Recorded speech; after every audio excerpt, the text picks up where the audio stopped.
징집돼 도망치고 전쟁 끝나고 감옥 가면 끝 아닌가요? 뭐. 지금 북한은 핵을 너무 쉽게 생각하고 있어요. 얘들이 정신줄 놨어요.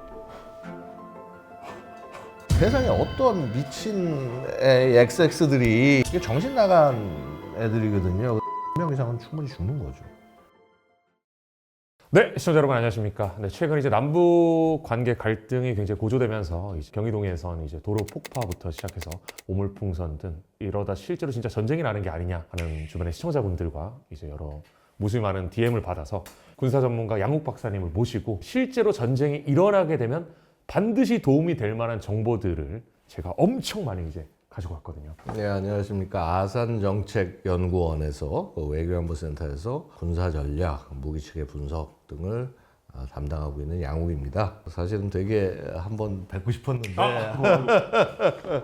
일단은 그럼 차근차근 하나씩 제가 한번 말씀을 드리도록 하겠습니다. 자, 우선은 일단은 박사님 그러면 전쟁이 먼저 나게 되면 어떤 일들이 먼저 발생하게 될까요? 선제 타격을 할 테니까 그 주요 군사 시설을 향한 공격들이 시작이 될 거고, 그다음에 군사 시설뿐만 아니라 이제 주요 국가의 핵심 시설들, 뭐 예를 들어 방송국도 포함되고, 뭐 아니면 이제 뭐 발전소, 뭐 아니면 통신 관련된 시설, 뭐 더 중요하게는 뭐 이제 주요 정부 시설들, 이런 부분들이 전부 공격의 대상이 될 거라고 보여지고요. 뭐 예를 들어서 전기가 안 들어오는 지역도 당연히 있을 것이고, 정전이 될 수 있겠네요. 그다음에 통신이 안 되는 지역들도, 휴대폰이 사용이 또 안 될 거고.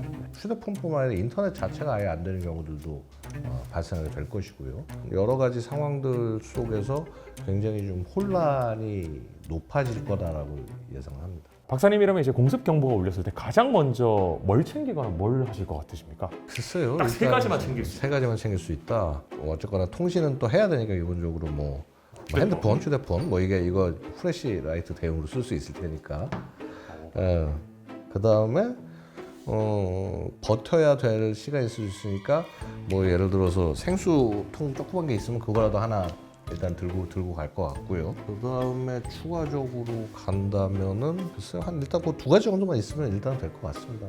인터넷에서는 방독면은 어떻게 생각하세요? 방독면은 사실은 있으면 좋죠. 그러면 사실 그거는 공습 상황이 나서 뭔가를 챙겨야 된다가 되면은요, 생존 배낭 같은 것들을 만들었고 그거를 들고 가는 게 제일 맞는 거죠. 근데 상황에 따라서는 그런 거를 챙기고 갈 여유가 없을 수도 있으니까, 일단 급하면 먼저 그거 찾느라고 거기서 시간 낭비하지 말고 빨리 내가 갈 수 있는 장소가 어딘지 떠올린 다음에 이동하는 게 훨씬 현실적이지 않나 생각이 되네요. 북한이 선제 타격하기 전에 위성으로 정보를 파악하고 남한에서 먼저 선제 타격이 실제로 가능한 부분일까요? 우리의 킬체인이 가능하냐?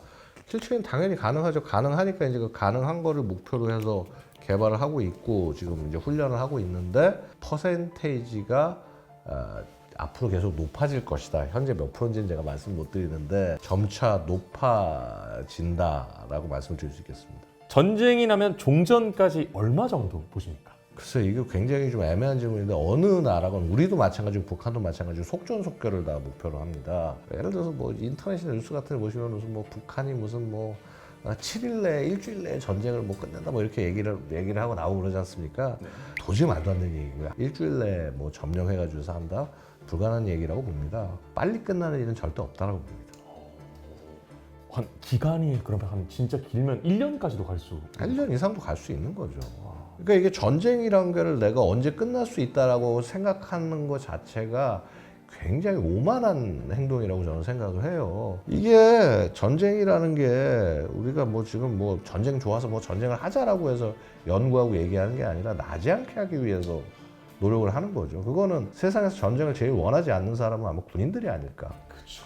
제일 먼저 죽어야 되는데 죽을 각오를 하고 그 일을 하는 거긴 하지만, 그래서 우리가 그분들을 존중하고 하는 거지만, 가급적이면 안 하고 싶은 게 일선에 있는 군인들 아니겠습니까? 맞습니다. 예.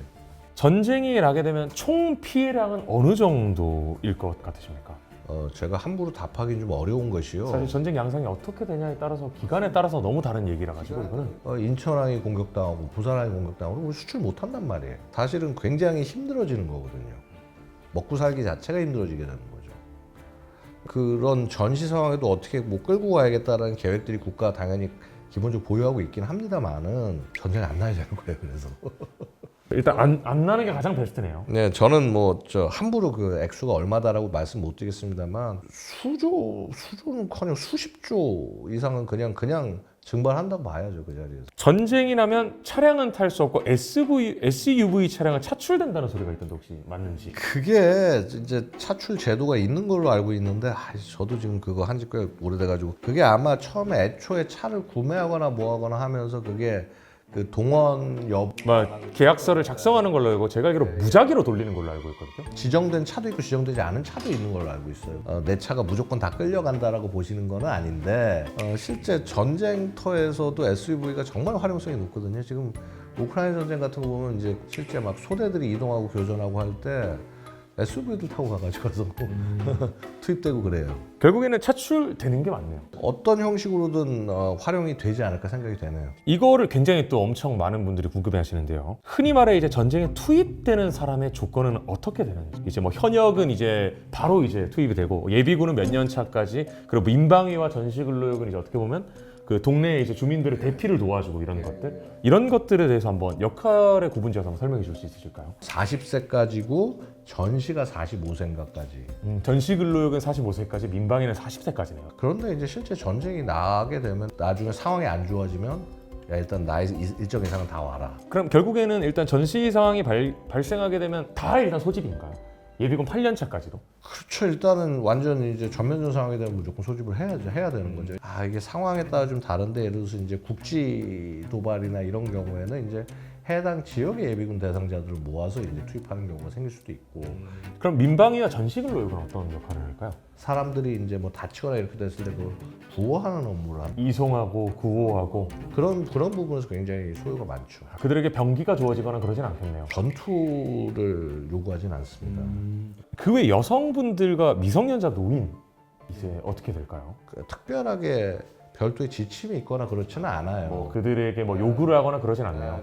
뭐 이렇게 뭐 요구되고 이런 거는 별도로 없고요. 잘 대피하고 뭐 자원봉사를 원하고 약간 이 정도겠네요. 그렇죠. 뭐 그렇게 해서 본인들이 그걸 할 수 있는 여력이 돼서 해주면 고마운 거고, 뭐 법적으로 해서 뭐 이분들에게 뭐를 강제하고 하는 건 없습니다. 이제 그건 어디까지나 이제 뭐 예비군이나 민방위나 이렇게 국가에서 잡혀 있는 경우가 해당하는 거고. 징집대 도망치고 전쟁 끝나고 감옥 가면 끝 아닌가요? 뭐 해외로 도피하거나. 이제 사실 이것도 엄청 많이 물어보신 부분이거든요. 그런 경우들도 분명히 있겠죠. 글쎄요, 그 부분에 대해서는 저도 깊이 생각해 보진 않았는데 뭐 그때가 되면 또 그때만의 방법이 있지 않겠습니까? 이거 질문에 좀 이어서 최근에 이런 기사를 봤습니다. 10명 중에 1명만 전시에 참여하겠다라고 이제 답변을 했던 거를 봐가지고 사실 좀 걱정도 많이 되면서 절망적이더라고요. 이게 생각이 좀 많아지더라고요. 과연 그때 상황이 되면 또 어떻게 될지는 모를 것 같아요. 전쟁 나면 나가고 싶으세요? 당연히 저도 안 나가고 싶어요. 근데 그게 내가 나가야만 되는 상황이 되면은 나가야죠, 당연히. 평상시에 우리 국민들에게 잘 설득을 하고 그다음에 제대로 싸울 수 있는 모습을 보여주는 게 굉장히 중요하다. 나라를 지킨다라고 하는 자존감을 충분히 못 세워준 것이 아닌가라는 안타까움은 좀 있는 것 같아요. 저도 그 말씀을. 그래서 결국에는 그러니까 이 정치를 떠나서 어떻게 보면 그냥 사회 현상이 지금 그렇게 될 수밖에 없는 지금 분위기가 약간 근데 저는 그렇게 생각 안 합니다. 요즘 저는 뭐 MZ 세대들이 뭐 자기만 한다 뭐 한다 절대 그렇지 않다고 보거든요. 내가 이 일을 왜 해야 되는지에 대해서 명확하게 그 논리나 이런 거를 전달을 해주면은 되게 잘해요.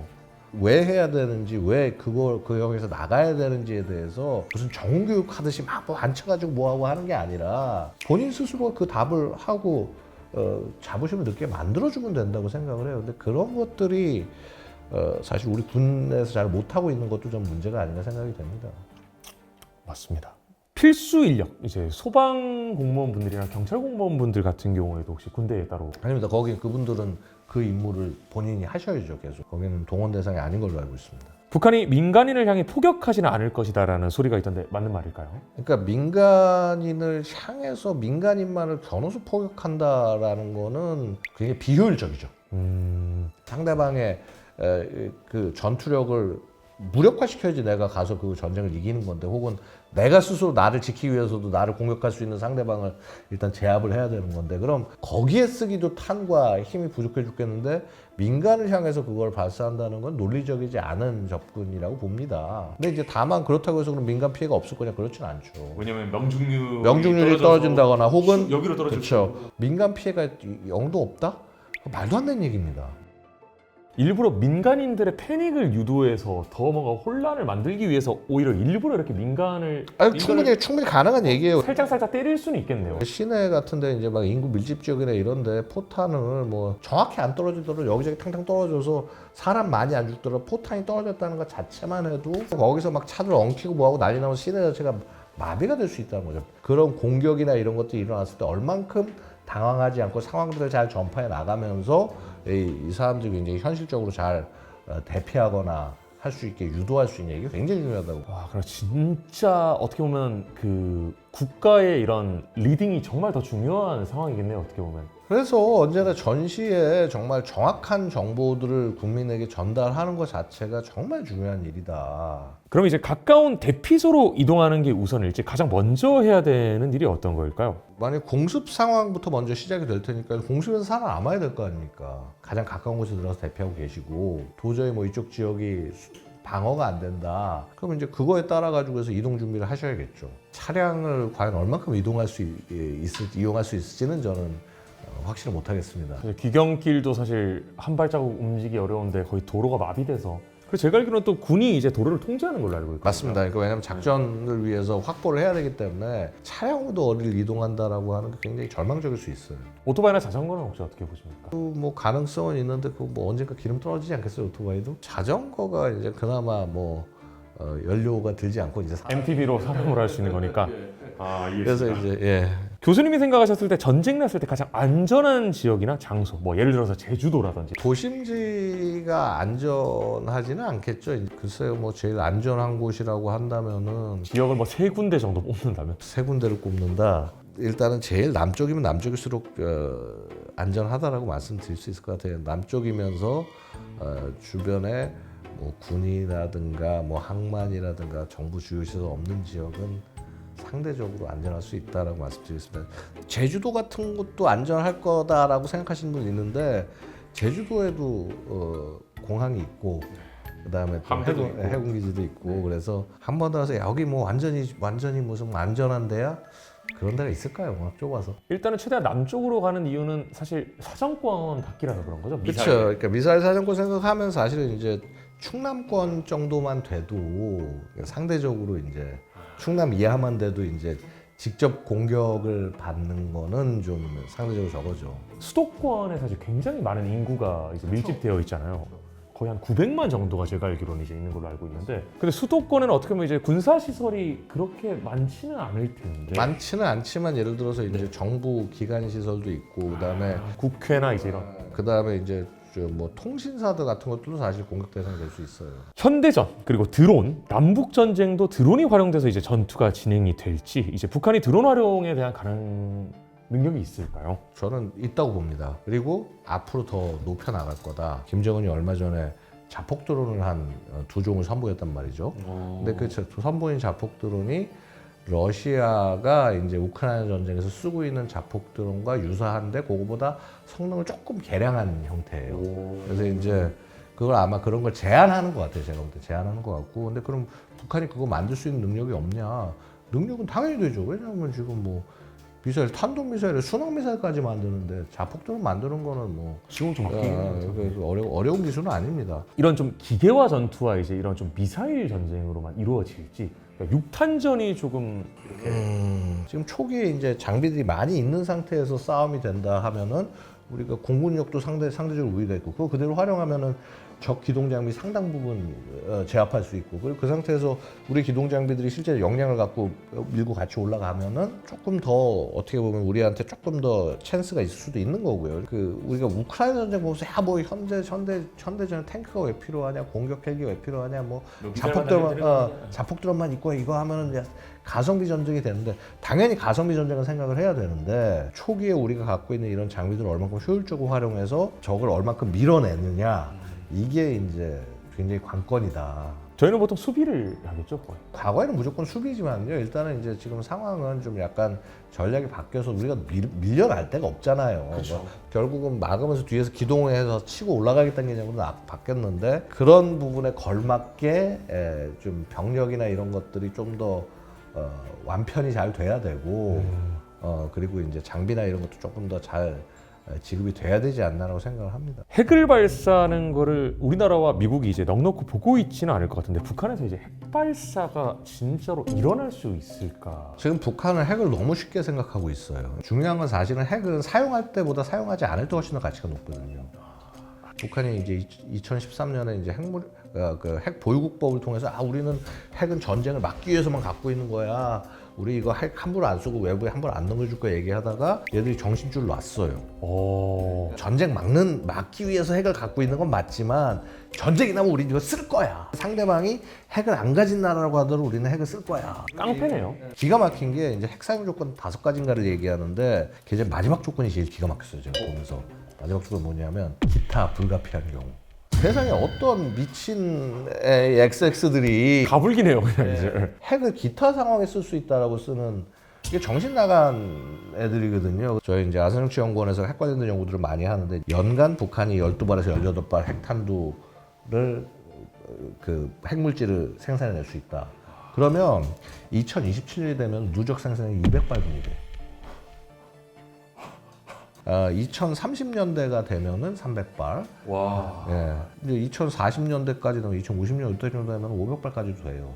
더 우려스러운 건 뭐냐면 핵을 쓰려고 그러면 어떻게 하냐면 핵탄두의 위력을 줄입니다. 얘가 때렸는데 거기서 막 낙진이 엄청나게 많이 나오고 뭐 근처 못 가잖아요. 점령을 못 하잖아요. 아예 그냥 사람이 그 진입 자체가 불가능한 거니까. 그러니까 적당히 최대한 낙진량이 적게 하면서 그쪽 지역을 해서 거기 있는 병력만 쓸어내려고 하는 건데 지금 북한이 지금 5킬로톤짜리 핵탄두를 만들겠다고 얘기를 하고 있거든요. 엄청 미니 소형인가요? 상대적으로 파괴력이 작죠. 뭐 한 동의 한 절반 정도가 제압이 된다. 동의 한 절반이라고 하면 동. 우리가 뭐 동 예. 있잖아요. 히로시마 나가사키에 떨어졌던 폭탄이 당시로서는 당연히 최초의 폭탄이니까 원자폭탄이니까 전략핵이었겠죠. 당시 입장에선.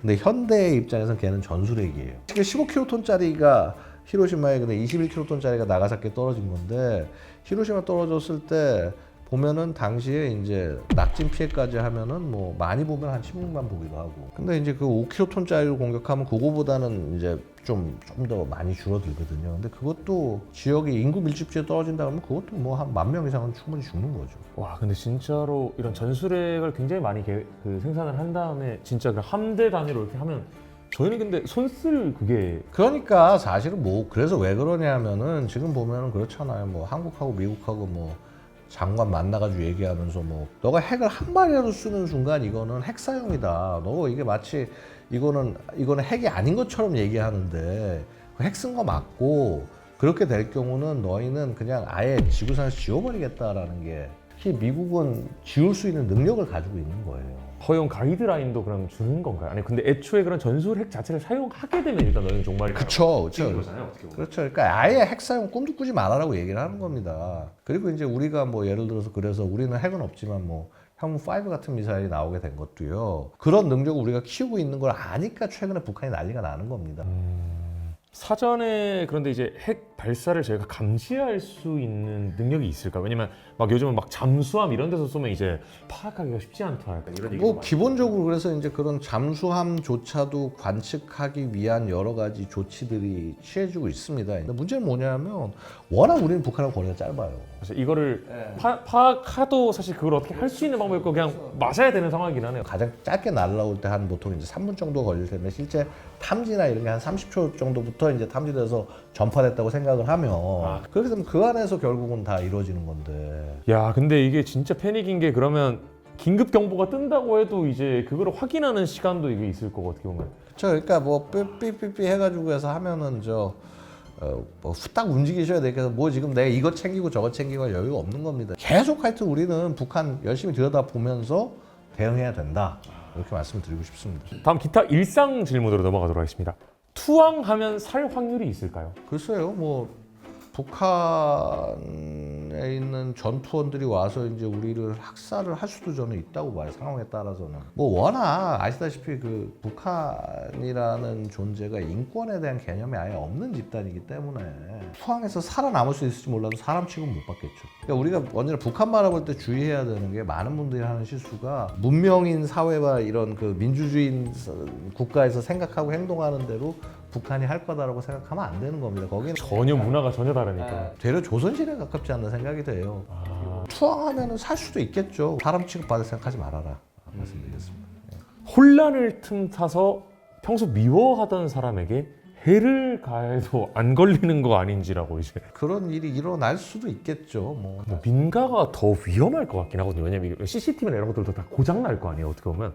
근데 사실 저는 대피소에 갔을 때 뭐 이런 말하면 좀 그렇지만 요즘 사람들의 분노 수준을 봤을 때는 저는 진짜 이게 안에서 뭐 칼부림 나고 뭐 이렇게 칼부림부터 시작해서 여러 오히려 저는 진짜 그 대피소 안에서가 더 혼란이 야기되지 않을까 생각되는데 그런 혼란한 상황이라면은 그거를 돕기 위해서 나서는 분들도 있지 않겠죠. 아 그렇죠 반대로 분명히 이상하고 못된 사람들 분명히 이상할 수가 섞여 있겠습니다만은 그럼에도 불구하고 그거를 제대로 하려는 사람들이 더 많지 않을까 뭐 일단 생각을 해봅니다. 근데 뭐 보이지 않는 곳에서 무슨 일이 어떻게 날지는 모르는 거죠. 스타링크를 제외한 인터넷은 정말로 아예 안 될지 유선 라인들 같은 경우는 살아있는 경우들이 꽤 있을 수도 있다고 보고요. 그냥 완전히 다 죽지 않을 수는 있다. 사실은 지중화가 많이 돼 있어요. 이제 군도 쓰는 망 같은 것들이 지중화가 많이 돼 있습니다. 거대한 핵 EMP나 이 뭐 이제 통신 시설이 완전히 붕괴되지 않는 이상은 사실 그렇죠. 사실 통신사가 중요해요. 저는 되게 중요하다고 봐요. 그리고 저는 솔직히 전시 상황 되면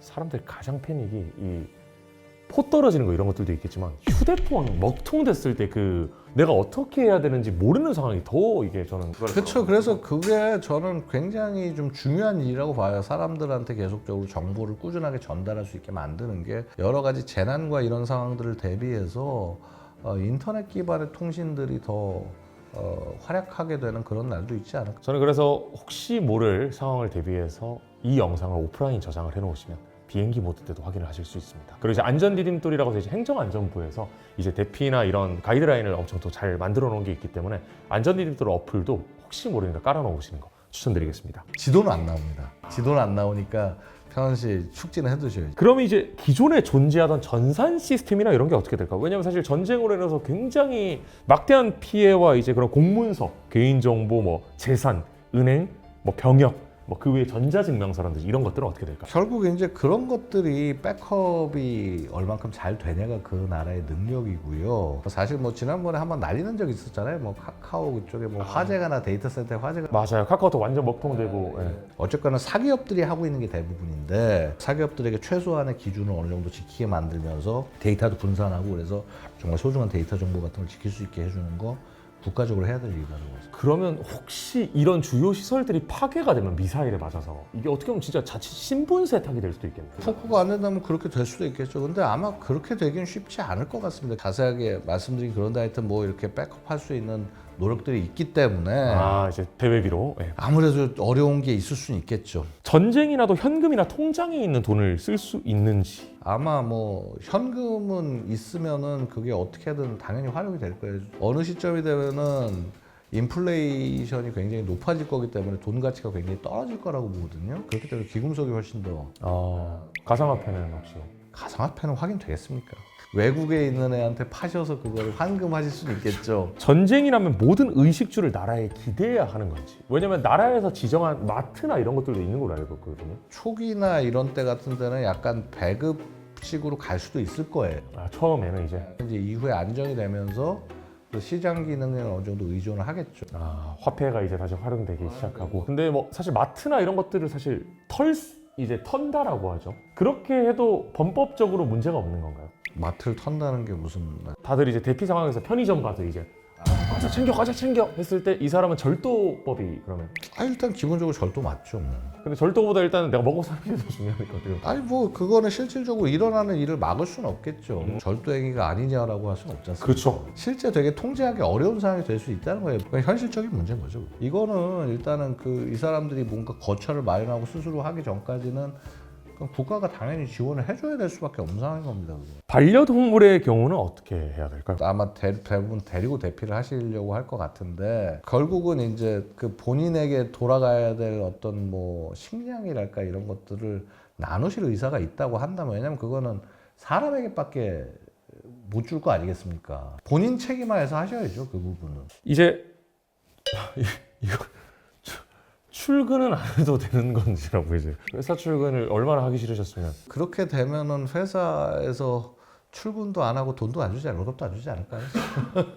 마지막으로 이제 박사님이 보시기에 전쟁이 날 것 같다라고 보시는 확률이 좀 평소보다 좀 높다라고 보십니까? 저는 되려 지금은 높지 않다고 봅니다. 실제 정말 전쟁을 하려고 하면은 적대 의도를 최대한 감추고 그렇죠. 약간 몰래 때려야 되는데 이게 어떻게 보면 북한이 전쟁 의도가 있다고 한다면요 더욱더 평화를 얘기하고 우리랑 협상을 하는 듯하는 제도를 취하면서 그렇게 나갈 겁니다. 너무 예민한 질문이면 괜찮은데 정보사 기밀 누출 사건 정보사 그거요 모르겠습니다. 제가 이거 함부로 얘기를 하는 그런 부분은 아니고요. 여러분들이 생각하시는 것만큼 피해가 크지는 않은 걸로 저는 이해하고 있어요. 피해가 없는 건 당연히 없었던 건 당연히 아니죠. 있었고 그 다음에 바로 잡아야 될 부분인 건 맞고 지금 뭐 되게 열심히들 하고 있으신 것 같아요. 끝으로 어떻게 우리 시청자분들에게 혹시 하실 말씀 있으십니까? 예, 아니 뭐 제가 오늘 드린 말씀 중에서 약간 뭐 이렇게 좀 정확하지 않은 얘기가 일부 있을 수도 있어요. 하여튼 오늘 되게 뵙고 싶었는데 실물을 뵙게 돼가지고 너무 반갑습니다. 예. 감사합니다. 늘 응원하겠습니다. 지금 이 시간에도 국방의 의무를 다하고 있는 우리 군인분들의 중요성이 저는 너무 잘 느껴진다고 생각을 하거든요. 왜냐면 그들이 없으면 이건 지금 저는 일상생활이 거의 망가질 수 있는 부분이라서 군인분들한테 감사함을 느낄 수 있는 시간이었으면 좋지 않았을까 생각을 합니다. 와주셔서 진심으로 너무 감사합니다. 오늘 너무 모셔서 영광이었습니다. 감사합니다.